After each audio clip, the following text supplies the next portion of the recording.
friend Richie here. Here with Richie and Jamie. Richie's a good friend of us. We know him for a little bit now. Richie, why don't you tell us a little bit where you're from, how you got started, and you know what I mean? What do you do? Well, where I'm from is, I was born in Beirut, Lebanon. Let me start it, and then you. He's just giving you. I thought he was doing it already. No, it sounded that good, right? No, I mean, because they're gonna edit it anyway.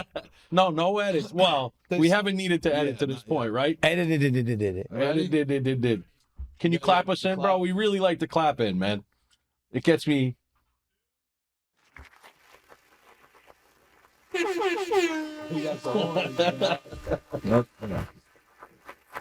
Nice. What's going on, everybody? We're over here with Jamie, co-host, and we have a special guest, Richard Wakile, over here. It's a good friend of ours too.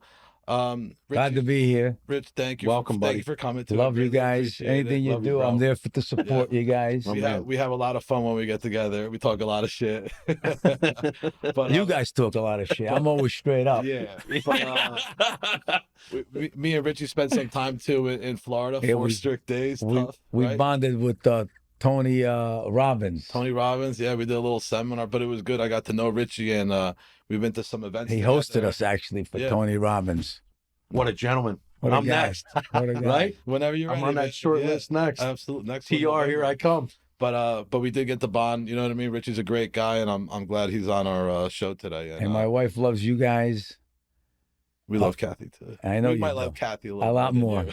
Everybody. You're used to that, right? That's awesome. That's good. Listen, if you're married to somebody, everybody loves your wife as much or more than they love you. That's the best thing in the world, right? Man. That's like somebody saying you got great kids. Yep. No, of course. Right? Absolutely. It's a beautiful thing. All right, so Richie, listen, tell us a little bit about your story, man. Like where you're from, where you were born, where you grew up, and a little bit.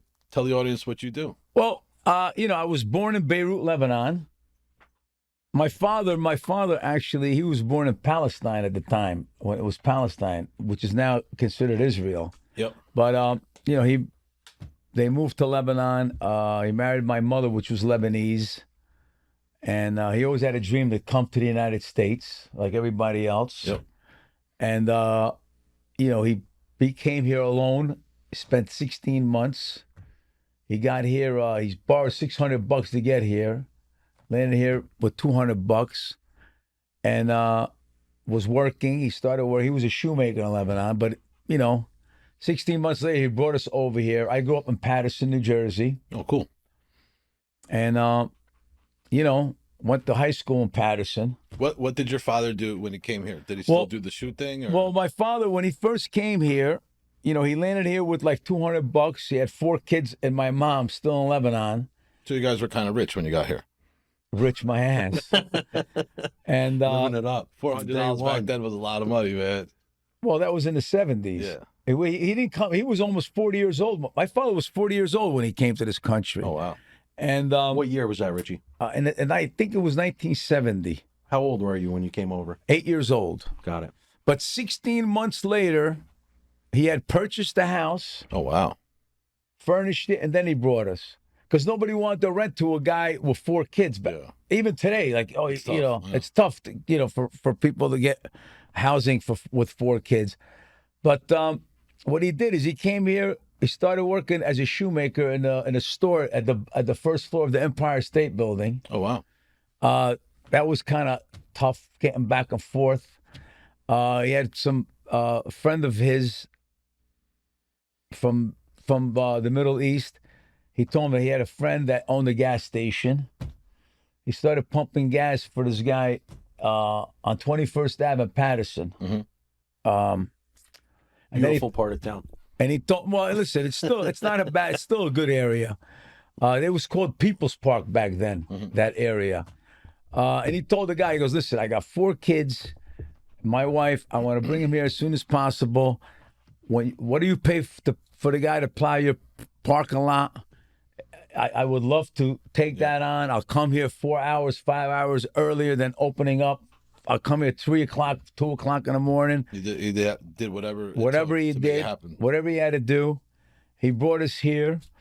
And then working at the gas station, you get to talk to people because the state of New Jersey is one of the only places in the world pump your gas. that You get somebody to, you pump, Right.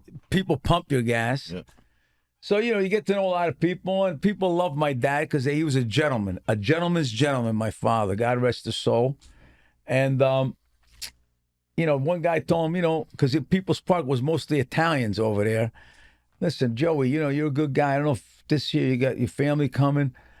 They set him up with a job at a dye house. Mm-hmm. Started working at a dye house. And, working at the dye house, now you get, he was in a union, get a couple of weeks vacation. Yeah, benefits, health benefits. So every 2 weeks, when he had this 2 weeks, we wouldn't go, we wouldn't go away. He'd got to do something else because we were just starting out. And the one time his boss that he pumped gas for, his friend, he asked him, listen, on your vacation, I'm going to go away. Can you come cover for me, while I'm gone? Because he only trusted my father with the money. Mm-hmm. He didn't even trust his own kid. And back then it was all cash. Yeah, there was no credit cards. No. A gas station wad. All cash. Yeah. And all cash. Magic cash register. I just want to clarify. What's a dye house? Dye house. It's because Patterson was known as a textile industry. So he would take these rolls clothing, as wide as this room and put them on a spool. It's called like a jig. Yep. And I went there one time. I dropped them off at work when I first got my license, and it was like, man, it was like working at a friggin' dungeon. It took me a long time to. Pretty much. It's tough. Yep. So when he went to cover for his friend that owned the gas station, because he was going away, he told him, listen, even if my son comes, you don't let him in the office. Joe, you take care of the money. You go to the bank, please. So my father, he can use the extra money with 4 kids, Right. And the salesman, now, each oil company has a sales rep that comes. They're the ones that push you to, you got to buy tires, you got to buy this, you got to buy that, the oil. So the guy seen my dad, he goes, Joe, where have you been? I've been asking. That's why, friends, people say friends. I've been asking this guy, where have you been? And he's telling me he doesn't know where you are. Mm-hmm. He goes, what are you talking about? He knows where I am. I still see the guy. And the reason why his ex-boss, his friend, supposedly wasn't telling his sales rep from Shell where my father is, because the Shell guy had an opportunity for my dad. Trying to recruit him. Huh? Trying to recruit him, trying to get him. Sometimes, you got your friends, they're laughing in your face. They're like, oh, great job. But in the back, behind your back, they don't want better for you. Yeah. So my dad told him, he goes, so what did you want? What do you look, what's up? He goes, Joe, you want a gas station? He goes, me? He goes, I got no money for a guy. He goes, I just bought this house. My kids are here. My wife's here. He goes, I got no money. He goes, Joe, you own a house? He goes, yeah. He goes, you go to the bank, you get a $5,000 line of credit, and I got a spot for you in Patterson. That's all you need. He goes, are you serious? So my father did it, and it turned out to be, it was a Shell gas station. I don't know if you're familiar with Patterson, but it was at right next door to the Brownstone. I know exactly. You had the Brownstone, you had their parking lot in front, and next to that, which they own that parking lot now because they demoed that gas station. But that was my father's first gas station in Patterson. And, in Lebanon, my father didn't even drive a car. He's a shoemaker. He barely make ends meet. And so forget about working on cars. So when he opened up this gas station, he was all by himself because we were all young. So let me interject for a second. So what struck me and what was cool was like an opportunity was given to your father, and he wasn't ready. It wasn't like, wrapped in fucking gold. You know what I mean? It wasn't like, this is the best thing and you could afford it.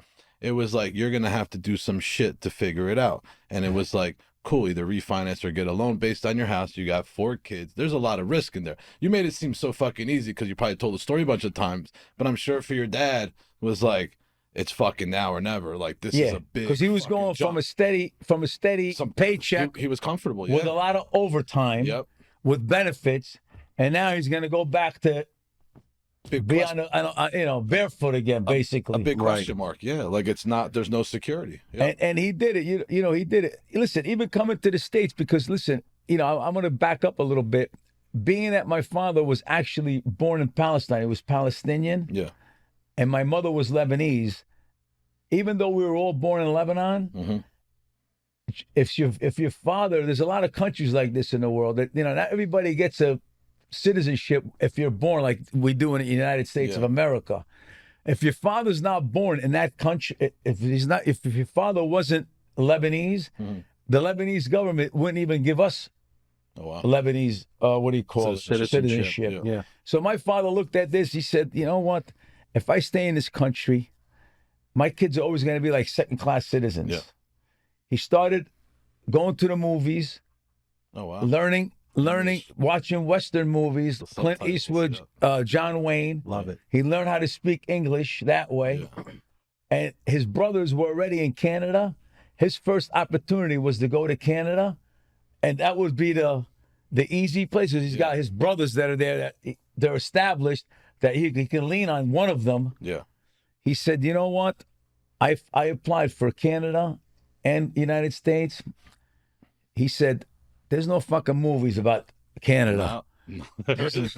He was John Wayne. He wanted, There's no Canadian John Wayne. yeah, there's no Canadian Clint Eastwood. He goes, I'm going to wait for the United States. And he passed up the opportunity to go to Canada, For the US. and he waited. That was risky. And too. a month later, You got it came There it is. through. How many And, brothers and sisters? My dad. Your dad, He yeah. he was one of four brothers, one of five boys and a sister. So it was 4 brothers and a sister. And they were all in Canada? They were all already in Canada, been there. Even my grandmother was in Canada. His mom was already in Canada, but he wanted to. He says, "Listen, my whole dream was, America. Yeah, of course. Listen, America. Our branding's phenomenal. Let's be honest. It's really America, good. Land man. of the free.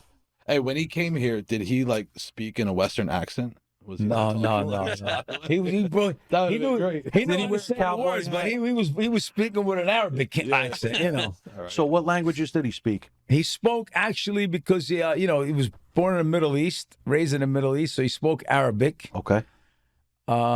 French. He spoke French, and because he was a shoemaker, and back then where we lived in Lebanon, it was like miniature Armenia. He also spoke Armenian Oh, wow. and Turkish, because a lot of Armenians spoke Speak Turkish, Turkish, yeah. because some of them used to live Right.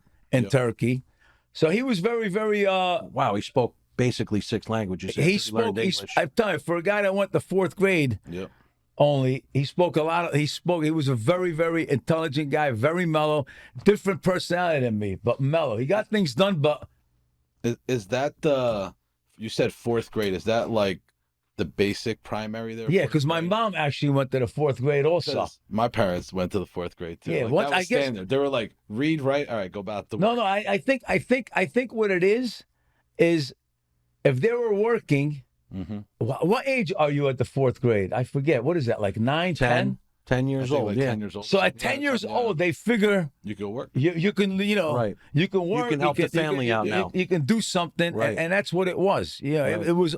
Listen, back in the day, I think married couples had children so they can help To them. work, absolutely. Does they No can help doubt them. about it. Yeah. You know. They were, I still thought we were that way. hiring- my Now parents you have were children hiring to fucking bleed you out. Yeah. When we had my first kid, I looked at her like, when are you going to Free get to work? labor. I still tell her today. Yeah. That's one of the major differences, right? Yep. Is that we don't send our kids to work because we want them to have better than we had. Of course. I had my first job at 13, taught me how to go earn my own money and earn my keep, and it changed my personality. And I think that's why back in the day everybody was so strong. Listen- and the traditions were there. Go fucking get your own, right? Listen, you guys are younger than me. I'm going to be 60 in a few months, right? Looking good, homie. Thank you. They're like a baby. So, but what I'm saying is, I think what we did, because we took what our parents did, and we want to do better. Right. I think we went too far to the better with our kids. I and agree. I think if I had to do it, I even told my kids now. I said, listen, when I have grandkids, I might empty out one of my apartments in Patterson, and have them spend some time there when they're young. Run in the street, ride a bike, Yeah. because I think that street. No, absolutely. We're too protective of our kids. You're not wrong. And I We don't think wanna we're let 'em making fall. them softer. We're making them soft, and 1,000,000%. We've I gone agree too with far. that. You're absolutely right. Listen, I have a thing like with my son, right? I love my son to death, but I'm like, go ride the bike, go fall down, get hurt. I taught him from little, and my daughter too, not as much, but like I taught him from little, when he falls down, he doesn't cry. Like I was like, clap. I'm like, you're doing great. Come on, get. I encourage the falling, the failures, and stuff like that. Like he might lose a tooth, he might, you know what I mean? But like the lessons are way bigger than being so protective of him. And I see it in other kids. Like my son was crossing the street by himself, and like I trust him. I gotta let him. You go got a to little build bit. resiliency in Yeah. these kids, right? Especially Otherwise, they're today. not going to be able to accept failure on Yep. any level. Yep. You send them out into the world, and they're fucking a stick of butter. Yep. What are they going to do once they get hurt, bro? Like, They're going to come crying back to mommy. And society now is our responsibility. As much as people don't think it, it's like if we raise shitty kids, that's what we get. So yeah, it's that's my- the future. It's my Amen. responsibility to make sure my son, to the best of my, and my daughter too, is like resilient. Is like, and my son kind of grasps it a little bit, and he's young. He's going to be 12, right? But he grasps it in the sense of like, you know, he has some sarcasm in him like me, right? He has like, he's witty, and I need him to have that to figure shit out. And not be so 100%. soft and not so like. I agree. Am I going to ship him to Patterson? I don't know, but I do take him to my properties. I used to walk I my take son. them to I my used to walk properties. my son to through like the Yeah. fourth ward in town where I used to build houses, Yep. and he used to tell me, Dad, and I used to make him. He used to wonder, why are you making me wear boots in July with his shorts? And he used to see, because if you were wearing flip flops or whatever, you see the needles, Mhm. Yep. you're gonna get. He used gonna to get see poked. that. Yeah. Yep. He used to see that, and one of the things about like my son, thank God, I think he's 27 years old. I don't even think his 27 years of life, I don't even think he spent an hour total on one of those Xbox things. Mhm. Wow. His whole life, he was always the kid that was on the bike, getting everybody up on all his friends on a Saturday, climbing the trees. Yeah. But to go back to the original story with my dad, so he took this place on. Okay, he had no idea how to work on a car. Mhm. It was a 2-bay shop. So what he would do is you get a car in, it would need a brake job, let's say. So what he would do, he had a counter set up, and he would always put fresh paper on it, Yeah. so it's clean and he can see everything. And then he would take the parts off one at a time, Yeah. Memorize where he puts it. line them up, and then get the new parts and go from reverse and do it that way. Mhm. And then back then it wasn't only one belt that ran a car like they do today. There was your fan belt, your air conditioning Water belt, pump, your water pump serpentine. belt, your this belt. There was no serpentine. It was a whole bunch of belts. So what he would do is he would draw a diagram Oh wow. of where each belt went, and he would do it that way. We'll figure it out. And then, listen, success, you work hard, success, you're going to be successful. But I always say, too, luck. Listen, I'm a lucky guy. We were born healthy. You were born, and some people are born, like we have siblings, like I'm born with that hustle gene. Yeah. Some of our siblings might not be. So I feel like I'm lucky that that hustle thing doesn't. I don't think that's. It might be taught, but there's got to be something in you that wants to be taught. You're There's absolutely right. something else. There's the wanting more and figuring stuff out, and like the reward you get with problem solving. Like you got it, because we're not like. It's not like, cool, we're gonna hustle, we get it, and then we're done. We're like, what's next? There's And no it's not quit. money. The It's hustle like- is in you. There's no quit. There's no stop. There's like We're gonna hustle There's no matter what we're retirement. doing. Our We're retirement playing is- quarters. We're yeah. hustling Like, each other. You know what I mean? Like we it's don't, there's that word doesn't exist. Yeah, we don't retire. We just keep going. We just Yeah. look for whatever we got to Something do. else. you might work a little less, but you're still doing something. So the hustle to doesn't go die. back, like you were saying earlier, like my dad, he took that shot, right? Mhm. Risky. Very. A lot of guys that say, you know what, I'm making XYZ, I'm covering my mortgage. My mom was working That's at the a candy hustler gene factory, we just talked about. and he said, you know what, I'm gonna take this shot. And my mom was with it 100%. So what happens now in the 70s when he got this place, it was like I think 73. I think back then we had a big gasoline shortage. The oil embargo. Yep. And he took this place. This guy's way smarter than he looks, right? He took surprising. He took this place over. He took this place over. He was, it was a struggle. But then a year or so down the line, we had this oil embargo. And he went from trying to promote his business to people like, hey, whoever owned the pizza shop, hey, Joe, today ain't my even or odd day. I need gas for my delivery trucks, for my delivery van. Can you help me out? They come in there with pizzas. If the guy owned a chicken business, he'd come there with it was like nuts. Wow. And my father was trying to be fair for everyone. Yeah. He wouldn't give everybody what they wanted because he always knew in the back of his mind, this is not going to be forever. Yeah. So if I do good by you and I piss you off, people are always going to remember that. So he had to be like, you have to be fair to everyone, but you had to also accommodate. So that worked out for him because at that time we were, the line, I have pictures, the gas station line was past Chamberlain Ave, if you're familiar with that area. Yes.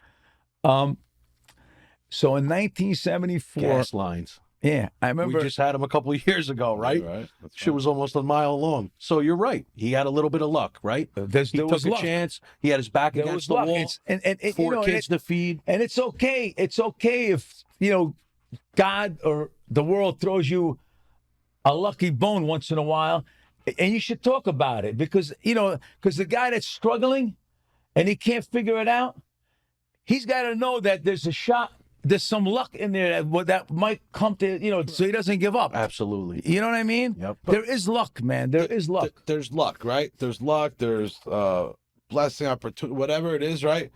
But it's like, it doesn't come wrapped in a fucking, you know what I mean? It doesn't come.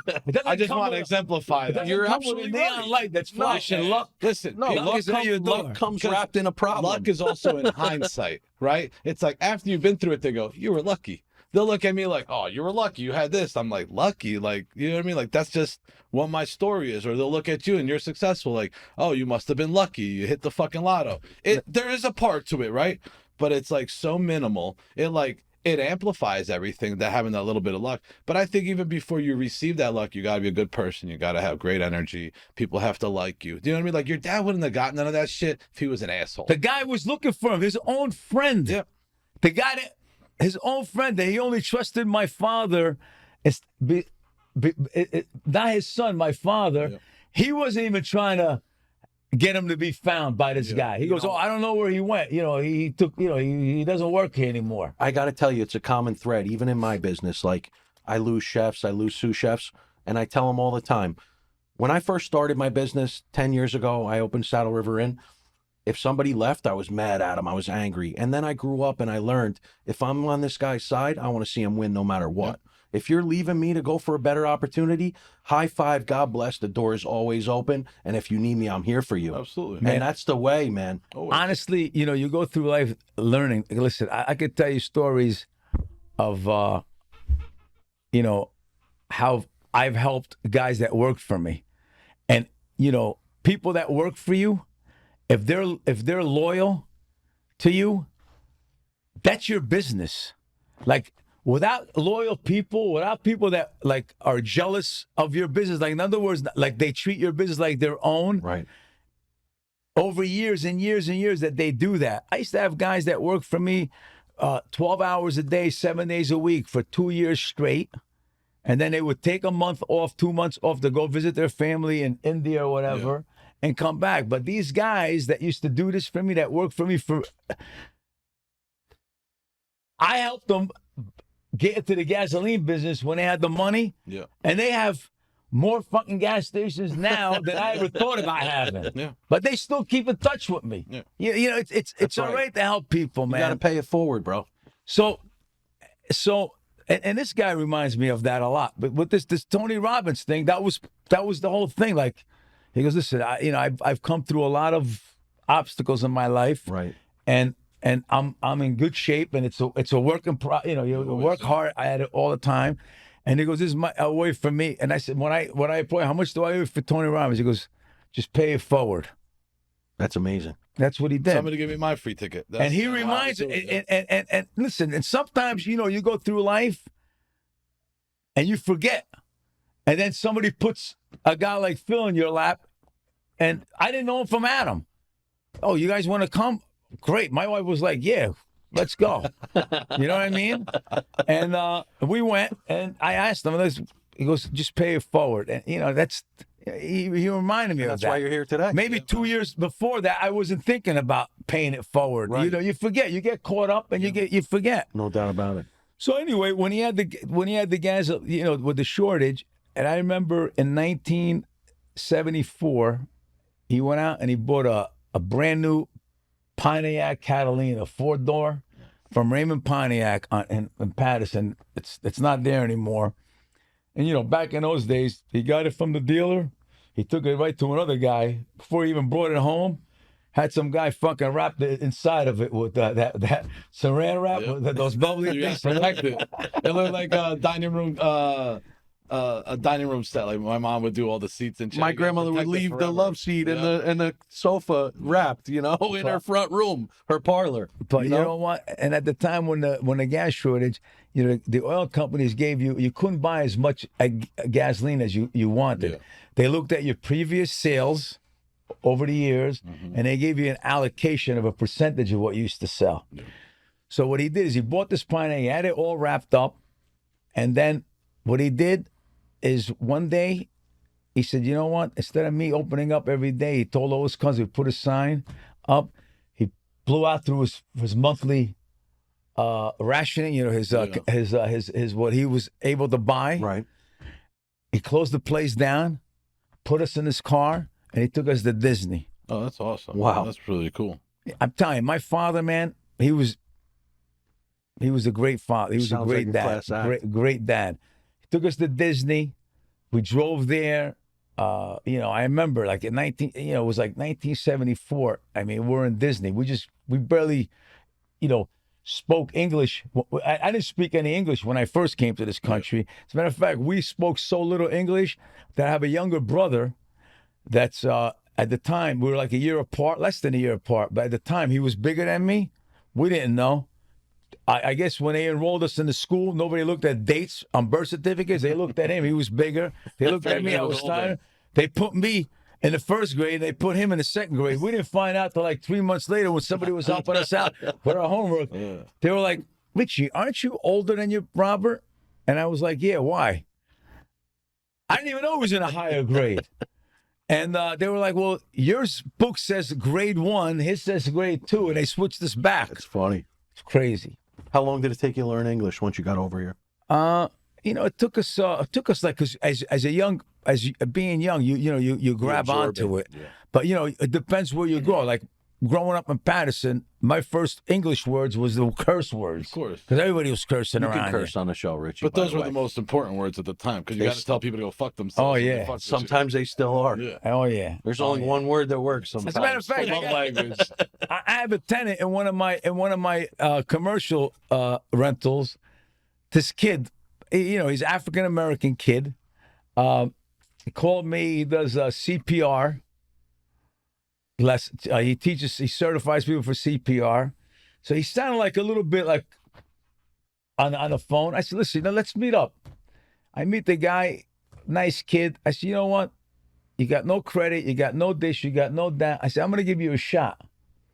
I gave him the spot. Mm-hmm. Then I met his mother. She goes, "Richie Wakile?" I go, "Yeah." I thought she knew me from. Yeah. I go, "Yeah."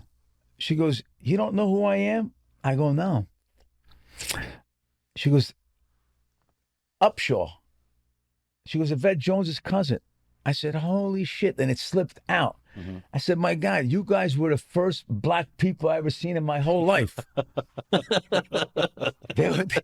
And look how it turns around. Yeah. Amazing, man. and now, you know, the kid's my tenant. I love the kid. He's a great kid. He's a little late all the time, but you know, he's a great kid. But they were the Slip first. that in there. Nice. They were the first black people I ever seen in my whole life. And look, you know, and everybody says, I don't want to get into but it's the systemic racism. That's all. Listen, that's all how you perceive the world. Absolutely. You know, I don't think that there's racism all over the world. Yeah. I don't care. Like even Every race, every religion, every color, it doesn't matter. not only that, even listen, there's racism when your kids are playing little league baseball.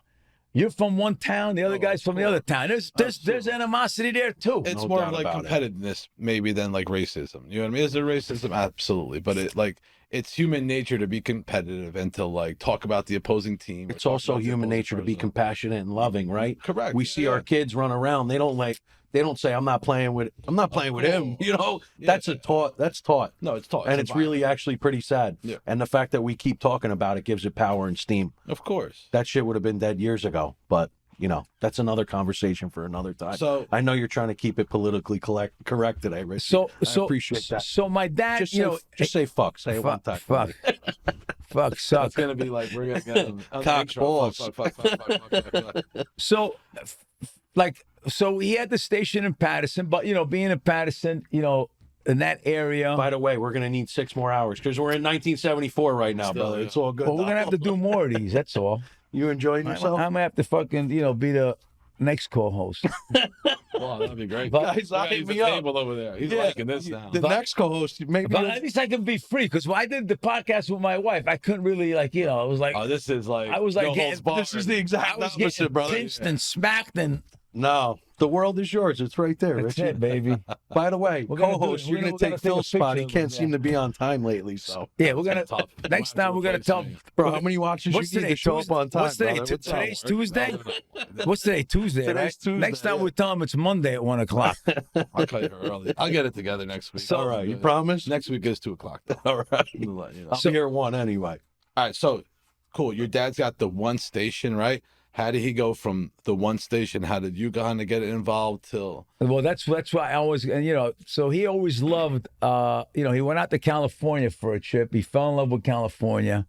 So he got into his head that he was gonna pack get the hell out of here, and he was gonna move us to California because he hated the winters. So he was going back and forth to Cali to try things, and then he kind of he got out of that location, that gas station. And things didn't really work out. We never moved to California because every time he would go there, everything he looked to buy, because back then, people, the immigrants, when they had a couple of bucks, they bought a business just almost to secure a good paying job. Yeah. It wasn't, today, we look at business, a scalable business that you don't really have to be working at it.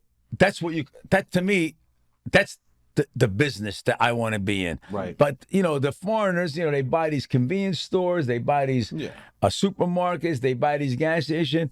It's basically putting your money to secure yourself a good paying job. There's owners and operators, and those are operators. Of Yes. And they're doubling down on themselves to give themselves a paycheck for the next 30 years. Right? Exactly. And then they have an And asset to maybe pass to their kids. things work out that it could be scalable. Right. And you can move forward. But that's only 1 out of 30 people, one out of 20 people. Yeah, You know what I it's mean? a small fraction. So Thank God, right? Yeah, good. so You know why everybody being successful. No. so he was out of that spot. Money's and not for everybody. the California the California thing didn't work out too much. It didn't happen. So he was doing other things. Meanwhile, he even went back to the dye house for a little while, and then one time I think we were just in high school. He found a place that was for sale in Ramsey on Route 17. But now it's a Luke station, I believe. Used to be, I don't know, is State Line Toyota still in Ramsey on Route 17? I think State Line's still there. Yeah, right across the street. Yeah. So he bought that place. So is it a mobile? It was a mobile station. He bought that place from a guy that had a great business going. And I started pumping gas for him there. And That was your first job. no, I had other jobs, but that was my first. When I was a kid, when he had the place in Patterson, the only thing I did is 10 years old, 12 years old, driving customers' cars around the Brownstone parking lot because they did no business back then. That's another. They didn't. They really didn't do any business. The brothers, after they took it over, they're the ones that Yeah. made it what it is today. But and what happened is, we grew up in Patterson. Now I had an opportunity to meet a different class of people. Yeah. Now, our customers were people from Ramsey, Saddle River, Right. Upper Saddle River, Yeah. and now I was like, wow, there's a whole different Dynamic. group of, Yep. group of. There's a whole different class out there. Right. So I started getting to know these people, and my biggest thing in business, I always tell all my employees this, is smile.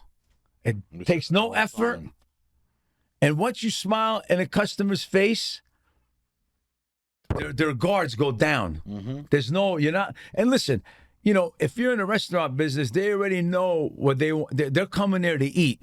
Right. If you're in a repair business, you got to sell too, right? Yep. You got to come off to the customer that you're not trying to screw them. Like, you really need this brake job, or you really need this, or you really need that. So I got an opportunity to get involved in that, and we had a very good repair business there. I never became a mechanic. I've been in a lot of businesses, but I never had a skill to do anything but run my mouth and smile. That's You got a great smile, though, You know what I so, mean? it helps. So I got to know this other crew of people, and then I noticed that there were people coming in, dropping their cars off, and back then, limousines were big. Yeah. And I would see cars from Airbrook or other limousine companies pick these people up to take them to the airport because they're dropping a car off for service, and now they got a 2-day, 3-day business trip that they got to get into, and they would go to the airport. So I started asking my customers, like, what do you pay this guy to take you to the airport? I mean, I can do it. I mean, you're here. Yeah. It's convenient. I can start doing that. So I got to know it, and I met another customer that had an older half-stretch Cadillac that he wanted to sell. I said, listen, I want to buy the car. What are you gonna do? I said, I have customers that can come in here. I'm gonna start a limousine business out of here. And I got the traffic on Route 17. I put a sign up. I'll figure it out. Yep. So I went, he goes to me, if you want to buy the car, I got the banker for you in town, Ramsey Savings and Loan at the time. You can go see him. His name is George Morse. Great guy. I loved him, but anyways, I did though. Sounds like another story. Yeah. Past tense. Well, that's another day. Go ahead. That's a good one though. I'm sure it is. I'm keeping notes. He got me. I got turned down with the loan Yeah. through the bank, and then I went there. I said, I want to speak to the bank president. Yeah. Well, you don't have an appointment. Okay, I'll wait. Waited. The guy comes out, 350-pound fucking George Morse comes out. Yeah, what's the matter? He always flipped to the papers like this. I said, I just need a little time with you. I know you turned me down, but let me explain to you what I'm trying to do. Yeah. And I left there 20 minutes later with the loan for the car, another $5,000 Nice. working capital. Nice. Him and I became partners. Mm-hmm. Wow. And that's a whole other story one day I'd like to share. That's a good story. Determination, man. Don't take no for an answer.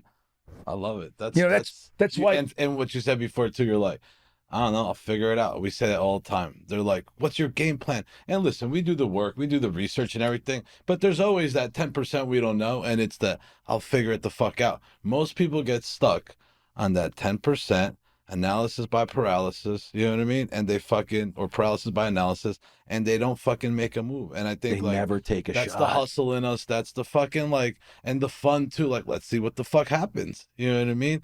And we don't give up either. We're not like, it didn't work out. We're like, it didn't work out that way. Let's see if we go this way. Because I know when it comes to me and I got to get a loan or some shit, I'm not like, well, I guess it wasn't meant to be. People love saying that. And I'm like, no, he's just not the right fucking guy. I'm going to go keep knocking on doors, change my approach until I get the fucking answer that I want. Well, back then it was much easier. Back then you Loans were talk to a different, banker, handshake deals. Yeah. It was much easier. But this guy George Morse loved my idea so much that fast forward 6 months after that, or a year, he became my partner. We had 12 stretch limousines. Oh, wow. You know, I went from a gas pumper or a gopher at my dad's gas station to, you know, having a limousines, and What was the name of the company? it was called Celebrity Limousines, and Probably a celebrity back then. Love it. and you know, I was at fucking 19 years old driving a brand new Corvette, a brand new Cadillac Eldorado convertible. And then I found out that George Morse was, we'll get into that. It's a great story though. But it's cool because, like, again, right, I know what you're saying with luck too, and I agree, but like, you're pumping gas. The luck would be it's maybe your dad's gas station, but you're still pumping gas. It's not fucking glorious. You know what I mean? The work's got to come with it. It's still Yeah, fucking work. absolutely. But you took the opportunity to be like, cool, it's not the pumping gas, it's the amount of people that come in, the questions I could ask, this is the Dude, situation you're at. It's like people that are locked up and it sucks, but they make the best of it and they start, you know what I mean? Like, Well, listen, inquiring or getting smart or doing Right. legal work or whatever it is. Improving yourself in one way or another. well, Improving Jane, your position. you're in that world. You're in Saddle River. Yeah, I mean, It's it a changed whole- my whole mindset. It's how long have you been in Saddle River? 10 years. What this year. got you there? That location? I found that I was working with a broker, and I was looking for 3 or 4 years, and I went in and I fell in love with the place. And where would you I mean, live before that? I'm from Baltimore originally. So Baltimore. I So came from- Baltimore is not such a great fucking area. I is mean, it? I came from the fucking slums. You Yeah. know? So for me, when I started seeing these people that were coming in from, again, Absolutely. Ramsey, Saddle River, I'm like, wow. There's a whole, you know, It's there's a whole new world. There's man. like a whole, you know, you see the shit on TV, but now these people, hey Richie, how you doing? How's, you know, are you dating? You know, like, and it taught that part of my life, I think, showed me, it turned me, like, in other words, you know, I could have been a wonder man in Patterson, Yeah. but now this thing has put me into the big leagues where Right. there's a whole different, more things to look to shoot for. Yeah. Right. You know what I mean? I mean, listen, There's at that levels to time- this game. At that time, Richard Nixon lived in Saddle River. Yes, he did. Yeah. You And know, he came to the inn every other Saturday. you and sat know at what the I'm Nixon saying? table. So that's the kind so that to me was like a real, Game changer. it was. And listen, you know, there's other people out there that would have had this opportunity, and as soon as they fucking left their father's gas station working for their dad, would have went back to Patterson and hung out with the same Yeah. fucking retards they were going. You know what I'm No saying? doubt about it. I took it like, wow, here's a way for me to get myself into this Yeah. To the mindset. big leagues, bro. Into Yeah. this mindset.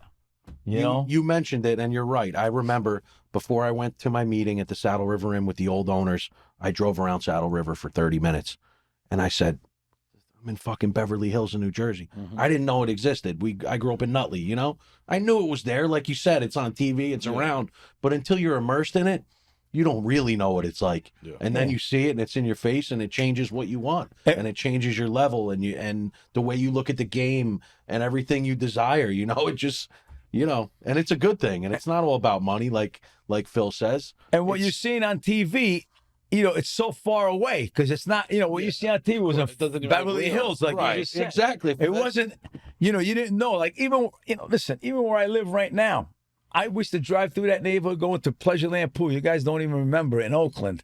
And I used to look, holy shit. People live in these houses? People live in these houses? And you know, people bitch about this country. No. I'm living the American dream, man. Yeah. The places that I thought were impossible, we're living them. Yep.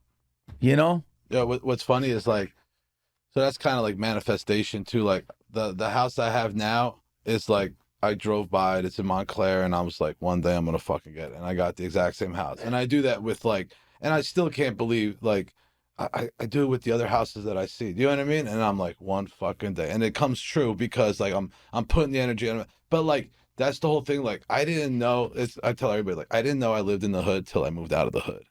I just thought everybody. See, fucking that's lived that. like that. I never thought. That's a great way to explain it. I had. You there thought was- this was life. This is what that was ignore it. it. Listen, there's no trees. You made it. You thought you made Yeah, it. I was the hottest guy on the block, right? I had all the cars. I was successful, and it depends what your measuring stick is. There was no grass. There's no trees. I moved to fucking where I'm at now, and I'm like, I got fucking allergies. Like, when the fuck did this happen? Oh, yeah. And they're like, it's the trees, and I'm like, oh my god, like Oh, it blew my fucking mind. Rich people problem, Luxury allergies. problems. Yeah. So right? it's funny you say that. We looked at a house in Glen Ridge Yeah. yesterday, and my wife's like, Jay, you're going to be amongst different kids. Nutley's a little different, Yeah. you know? She's like, what do you mean? My wife's like, there's a lot of money in Glen Ridge. It's a very specific town, you know? Yeah. And Jaden's like, you mean it will be the poorest family in Glen Ridge? And I looked at her and I laughed, but I was like, you know what? Yeah. I want to be the poorest Correct. fucking family Yeah. in town. I can't wait to have my back up against the wall again because I'm a little chubby right now, not only in my body, but in my mind, you know? I want to get sharp and I want to get back to the fucking grind. Yeah. And I want to have my back up against the wall again and remember what it's like to have a fucking overdraft charge in your bank account. Yeah.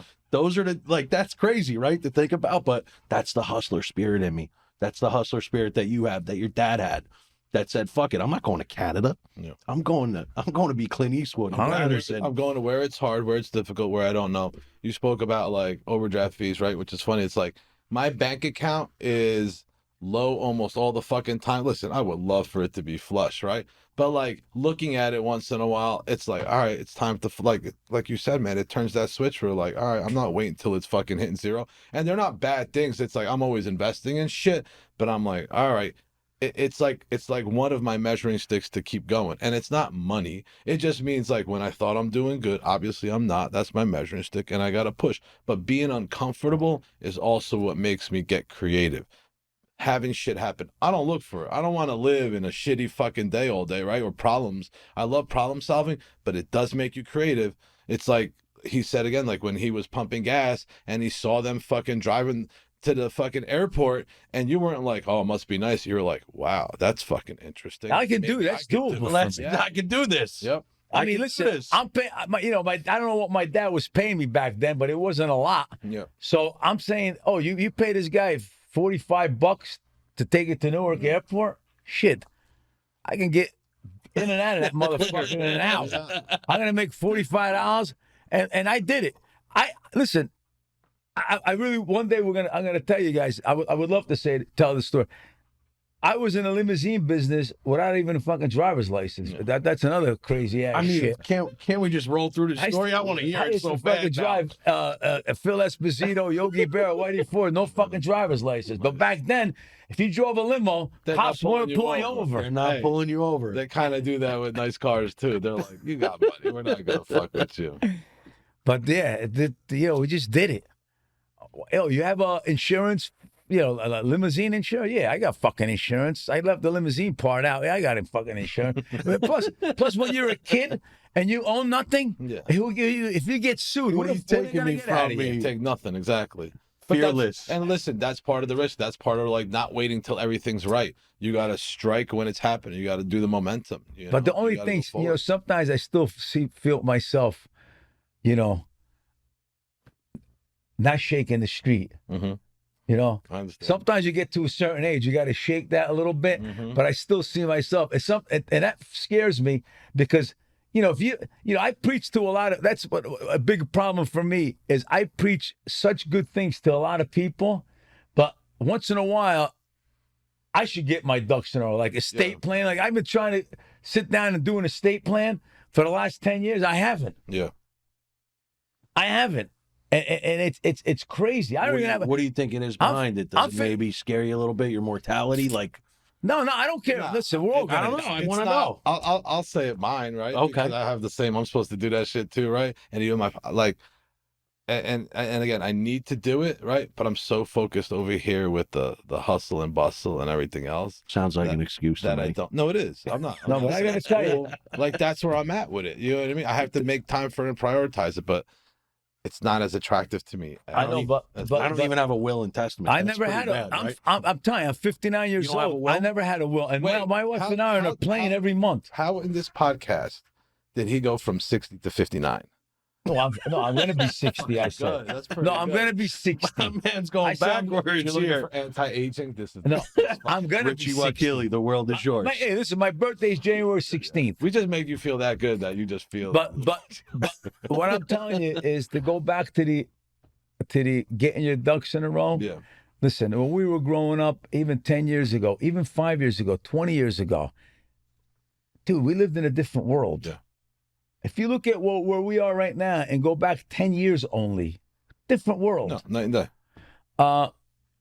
And I come from an area where we used to have with being in the limousine business. I used to have that fucking phone that looked like a fucking Yeah, I remember. cinder block. Yeah. It was like $1 a minute if you looked at it. You didn't have to dial it. It was $1. That phone call had to be important for you. You didn't fucking utilize that shit. So it's changed. And today, I think politically, people are more easily, like even the justice system is more, even if you're right and the guy that's weaker than you is wrong, the way society is going, they're going for the weaker guy. They're going. And for everybody's the most noise. everybody's so happy. Yep. That's something that we got to start reminding each other. Yeah. Like, did you get that shit done yet, or did you find a good guy? Because it's something that needs to get done. No, correct. But every time you sit with somebody, they make it sound so goddamn complicated. No, it is. Right? I had them come to my office too, and it's like after 3 hours, I'm like, all right, you gotta go home. Like, it's so fucking, like, just get me started and put it together. They do make it complicated. And they look at what you got, Yep. and if the guy's coming in, he's ready to charge you $5,000. Oh, wait. I need $7,000 just to figure this out before we even start doing anything. Right. Then it becomes a percentage Then deal. it becomes, now all of a sudden, now you went from, spending like $5,000 to $7,000. Now you're at $25,000 to $30,000. Right. And that's, but that's something that we do have to do. No, absolutely. Because I got awakening of that about a month ago. I'll tell you that story off of this, but it's Yeah. something that we Sounds like we need to have Richie on a rotating schedule now at this point. Once a month at least. I'm down. I love this shit. Let's see where we're at. All right, so listen, tell us a little bit in terms of real estate. You know what I mean? I know you, after that, you got into some real estate too. Like, that's your main thing now, pretty much? Yeah. You got a bunch of apartments? Yes. Well, but my real estate is, you always, like we talked earlier before, about scaling, about, not only getting into business to secure yourself a good paying job that, like you're the operator. Yeah. And to me, I thought, I always thought that, you buy the real estate, you visit it. Everybody says about real estate, I have some Section 8 tenants. And when I tell people I have Section 8 tenants, they look at you like, and don't they destroy the apartment?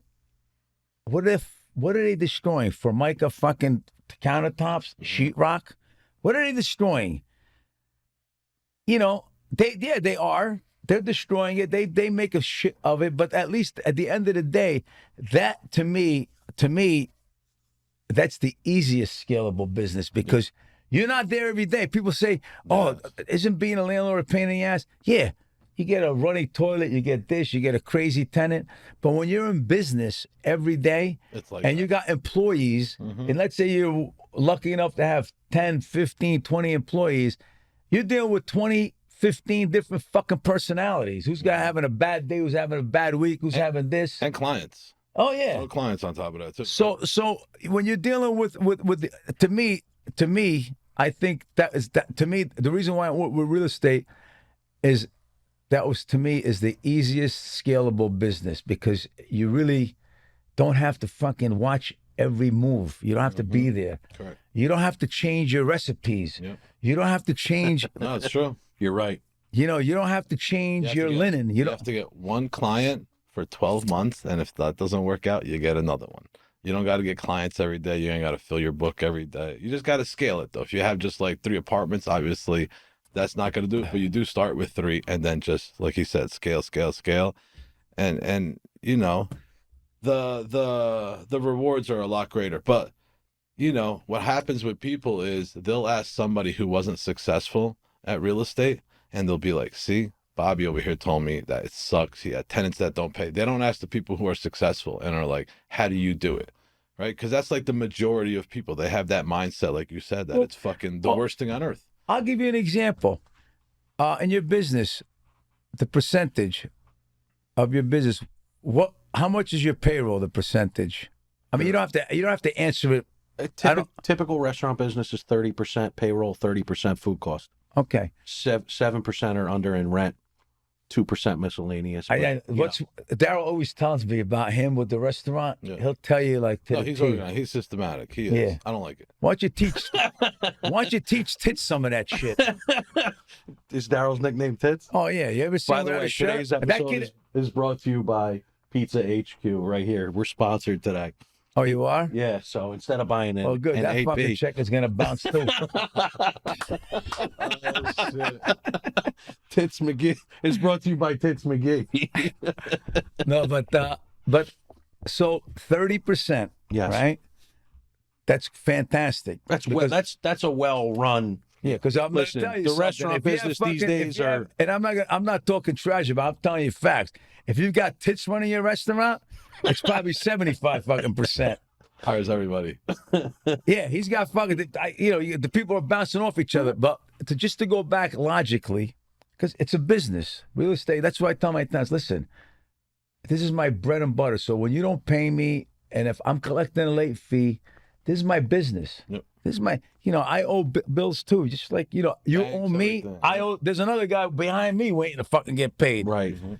So if you own real estate out in California, 3,000 miles away from here, right? 10% management fee. Mm-hmm. That's your payroll Yep. on the thing.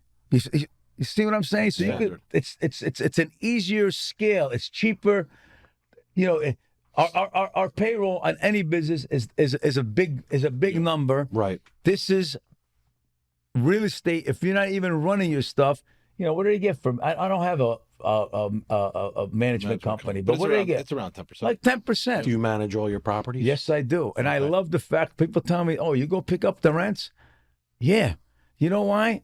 It took me a long fucking time to get to where I am so I can, the feeling of not seeing you for a whole 30 fucking days, and the next time I see you, you're going to fucking put more money in my pocket. To me, that was the lure of being in a real estate.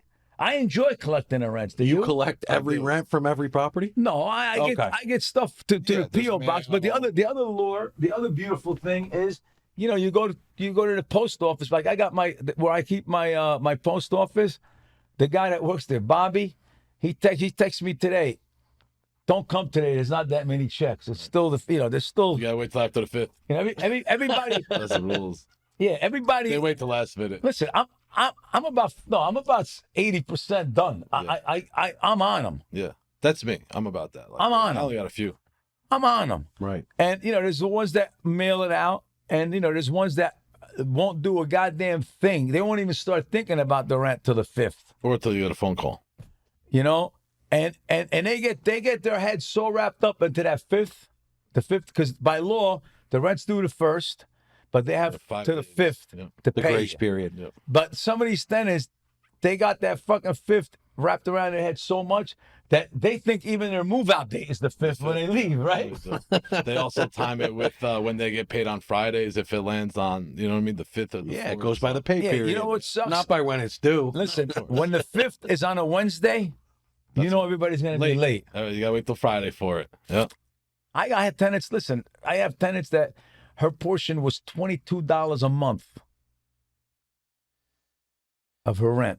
$22. I used to tell her, just give me $200 in January. You're good for a few months. Right. Fucking done. Right. She used to pay $75 late fee every month on that $22. Oh my God. How do you figure out a late fee? Is it a percentage based? Well, usually on smaller rents, I do 50, 75. Yeah, Just up 100. to fair. Listen, today, you know what the thing is today? The easiest way is $100. Yeah. It's standard. And you got to put in your lease $200 nuisance maintenance. Mm-hmm. What's The first $200, like if you tell me your sink's clogged, the fucking sink wasn't clogged 6 months ago when you moved in here. Yep. So you clogged it because you're fucking Grease pouring trap. that Crisco down that fucking thing or whatever. You know what I mean? It's true. They think the fucking the Right. sink is for that. And they all start. Listen, I do the same thing at work, but those guys don't pay me. I fucking pay them to be there. we've It's crazy. We've come a long fucking way. You know, hey, I remember growing up, we used to cook with Crisco. Yeah. We don't cook with Crisco anymore. Olive oil. But there's still people that, and they think that little drain in the sink Yeah. is not only for the. My grandmother pours it back in the can. And the can, and you toss the can out. I told that story. It's sitting right next to the stove.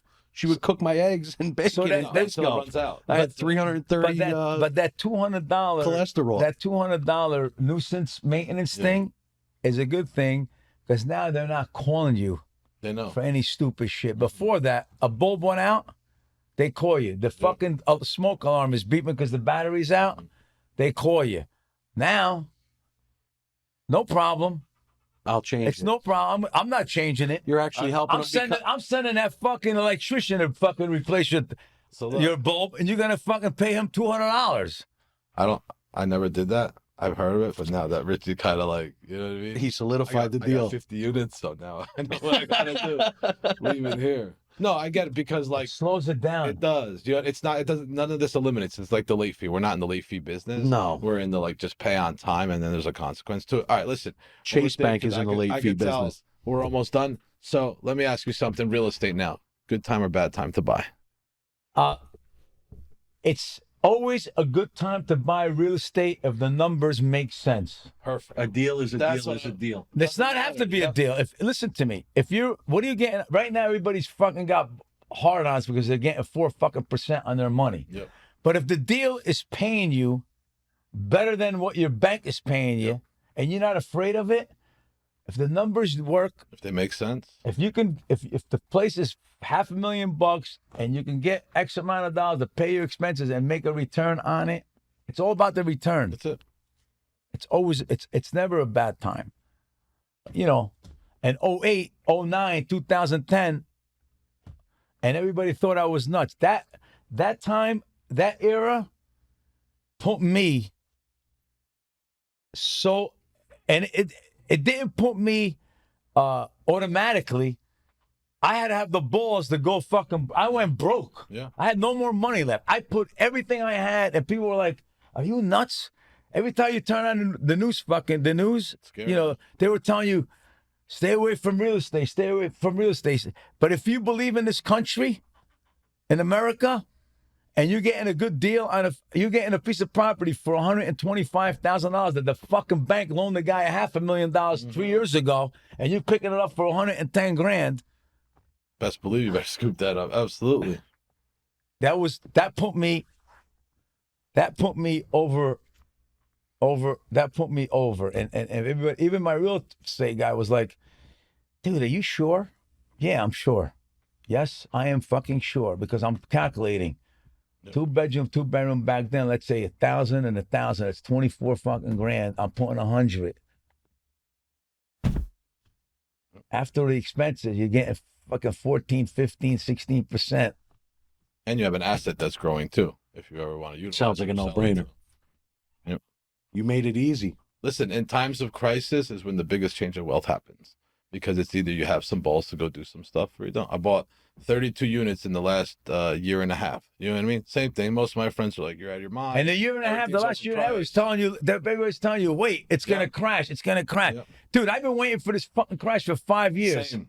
Listen, they were like 5% on the commercials, a lot of money. Look at it now. You know what I mean? They're Right. like, there's just no, it's different from '08 because like back then there was a surplus of inventory, right? They were building a lot of 1 and 2 family houses everywhere. They're not building anymore. They're building apartment buildings. Yeah. So like the demand and the price of it is expensive. And you know, you're house shopping now is because there's just not that much Yeah, but out there. I don't think the 08, 09, and 2010. Listen, even 2011. Like I jumped in actually in 08 and 09. I jumped in very fast because I thought it wasn't gonna last. Yeah. But whoever had cold feet then Yeah. and waited, I got better deals a few years after. Yeah. Because that's when everything was Started settling. settling. But listen, if that happens again, the banks are gonna hire guys like him and I, if we're willing to manage the fucking Yeah, properties for them, absolutely. renovate it and manage it for them, they're not gonna take the fucking hit. No. Plus, Too big. plus the country doesn't have the goddamn money to keep bailing. Right. We keep we're $32 trillion in debt, man. There's no money left to bail anybody out. Yep. I don't think. Listen, we don't know, but I don't think it's ever gonna get as sweet as it was then. No. Again, I think the banks aren't gonna. They realize that they fucked up. They just gave stuff away. We're going to find out, right? And on that note, Yeah. Richie, thank you again for coming. Thank Richie, you for you're the having man. me. This was a My great pleasure. time. It's Thank great. you, We're brother. definitely Really going to have you appreciate it. back. There's a lot more to be said. Apparently, there's a few stories you can't wait to tell. Morris. Fat Yeah, George Morris. Fat George Morris. That fucking guy. He was a good guy, though. I loved him. Past He sucked tense. me into this fucking crazy shit. Celebrity Limousine. Next week, sponsored by Celebrity Limousine. We'll bring it back. Yeah, Tits. celebrity salons. No, thank you, Tits. brother. I appreciate it. Thank you, brother. Tits. Appreciate it. Tits. I always tell Tits, if you ever got locked up, No, he'd do all right. oh my God, he's gonna be getting more. He's gonna have those fucking guys sucking on those tits and banging on full ass. It's like crazy.